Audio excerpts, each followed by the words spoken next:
High, সবাই কেমন আছো? দুর্গাপুজোর সাজ পর্বগুলো শুরু করে দিলাম, সামনেই পুজো। তো পুজো মানেই তো ভীষণ মজা, ভীষণ আনন্দ। মুখের মধ্যে প্রচুর আমার লোম হয়েছে, তো সেগুলোকে আমি আগে রিমুভ করে নেবো, তারপর মেকআপ শুরু করব। তো এই ড্রেসটা আমি নিজে বানিয়েছি। এখন রিসেন্ট আমি প্রচুর ড্রেস বানাচ্ছি, কারণ হচ্ছে সামনে পুজো। তো আমার ইচ্ছা আছে যে পুজোয় আমি নিজের বানানো কিছু জামা কাপড় পরবো। তো ব্লাউজ বানানো শিখতে শিখতে আমি না অনেক ড্রেস বানানোও শিখেছি। তো সেগুলো না আমি অনলাইন থেকে অনেক কিছু দেখে, অনেকের কাজ দেখে, বিশেষ করে ইউটিউব দেখে আমি অনেক রকম অনেক ডিজাইন ফিজাইন দিয়ে ড্রেস বানানো শিখছি। তো ড্রেস বানাতে গিয়ে আমার মনে হয় যে আর কি কোনো কিছু সৃষ্টি করা যা কিছুই তা ভীষণভাবে মানুষকে না ভীষণভাবে শান্তি দেয়। আমার ভীষণ ভালো লাগে।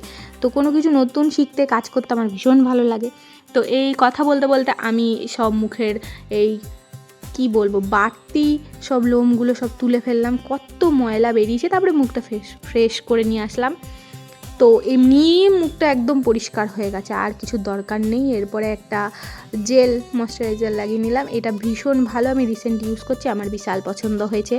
যা কিছু প্রোডাক্ট সব কিছু আমি নিজে ওর ভিডিও দেখে, বিভিন্ন মানুষের সাজেশন দেখে নিজের থেকে কেনার চেষ্টা করি। তো যেহেতু এক্সপেরিমেন্ট করতে হবে, লাইফে এগিয়ে যেতে হবে। জীবনে যতই প্রতিকূলতা আসুক, যতই মানুষ পিছনে কাটি করুক, এগিয়ে যেতে হবে। আচ্ছা, আমি একটা কথা বুঝে পাই না, আমরা শুধু ভাবি যে মানুষ আমাদের পেছনে কাঠি করে, আমার পেছনে কাঠি করে। আমরা কি খুবই ভালো?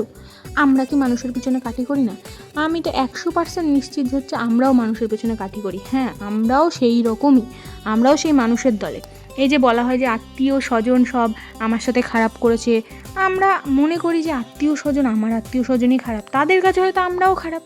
এই পৃথিবীতে সব কিছুর এক পার্ট থাকলে অন্য পার্টও আছে, সব কিছুর দুটো দিকই আছে। যাই হোক, আত্মীয় স্বজনের কথায় আর গেলাম না, কারণ তাহলে মুডটাই খিচড়ে যাবে। তারপরে আমি এই ফাউন্ডেশনটা নতুন কিনেছি, তো এটা লাগিয়ে নিলাম। এটা বেশ একটা কভারেজ দেয় আর কি, খুব হাই কভারেজ দেয় না, হালকার মধ্যে বেশ ভালোই লাগে। এটা আমি নতুন কিনেছি, এটা ফার্স্ট টাইম ইউজ করলাম, দেখি যে কেমন লাগে। তো বেশ ভালোই লাগলো, আমার তো প্রথম অভিজ্ঞতা খুবই ভালো হলো। দুর্গাপুজোর সময় যদি বৃষ্টি হয় তাহলে এত মেকআপ এত কিছু সবই জলাঞ্জলি। সারা বছর যত বৃষ্টি হোক না কেন, পুজোর সময় যদি বৃষ্টি হয় তখন মনটা একদমই খারাপ লাগে। বৃষ্টি আমার খুবই ভালো লাগে, কিন্তু পুজোর সময় বৃষ্টি হলে আমার মোটেও ভালো লাগে না। তো আমি জানি না, এত মানুষ এত কষ্ট করে এত সাজ পোশাক এত কিছু কেনে, তারপরে বৃষ্টিটা কেন হয় ভাই রে? পুজোর ওই 4-5 দিন বাদ দিয়ে বৃষ্টি হলে মনে হয় খুবই ভালো হয়।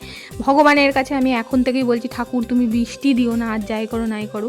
পুজোর সময় সবাই এত দামি দামি শাড়ি কেনে, এত কিছু কেনে, কিন্তু পরে বেরোতে পারে না। তারপরে প্রচুর মানুষের বিজনেস নষ্ট হয়ে যায়, প্রচুর মানুষ কত ব্যবসা করে, কত জিনিসপত্র নিয়ে বসে, তাদের সব কিছু নষ্ট হয়ে যায়। তো পুজোয় বৃষ্টি হলে একটুও ভালো লাগে না। তো যাই হোক, একবার পুজোর সময় এত বৃষ্টি হয়েছে যে ছাতা নিয়ে ঠাকুর দেখতে গেছি, তবু ঠাকুর দেখতে যেতে হবে। এটাই আর কি জীবনের সব থেকে বড় লক্ষ্য। পুজো আসলে বাড়ি যাব, মা আছে, বাবা আছে, সবার সাথে থাকবো, খাবো, ঘুরবো, আনন্দ করব। এর থেকে বেশি কিছু পুজোয় আমার চাওয়া পাওয়ার নেই ভাই। আমার পুজোর প্ল্যান পুরো শর্টেড। তো যাই হোক, তারপরে এই চোখের মধ্যে দিনের বেলা এই মেকআপ লুকটা আমি যেহেতু দিনের বেলার জন্য করছি, তো দিনের বেলা চোখে বিশাল কিছু মেকআপ করার কোনো প্রয়োজন নেই। হালকা একটুখানি আই শ্যাডো লাগিয়ে নিয়েছি, ব্যাস। আর একটুখানি মাঝখান দিয়ে এই একটু চকচক করছে, ব্যাস, আর কিছুই চাই না।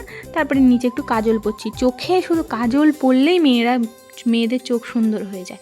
তো কাজল পরার আগে এই নিচটা এরকমভাবে যদি মানুষ করে নেয়, ঘষে নেওয়া হয়, তাহলে কি হয়, এতে করে কাজলটা বেশ সুন্দর লাগে। এরপরে কাজল দিলে চোখটা ভীষণ সুন্দর লাগে।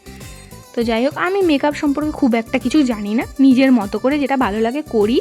আর অন্যদের সবার মেকআপ টেকআপ দেখে, বড় বড় মেকআপ আর্টিস্টের মেকআপ দেখে যেটুকু মনে হয় আচ্ছা এটা করা যায় ওটা করা যায়, তাদের থেকে ফলো করে করি। সবটাই যে সবসময় কার্যকরী হয় তা নয়, কিছু কিছু সময় পুরোই কেস খেয়ে যায়।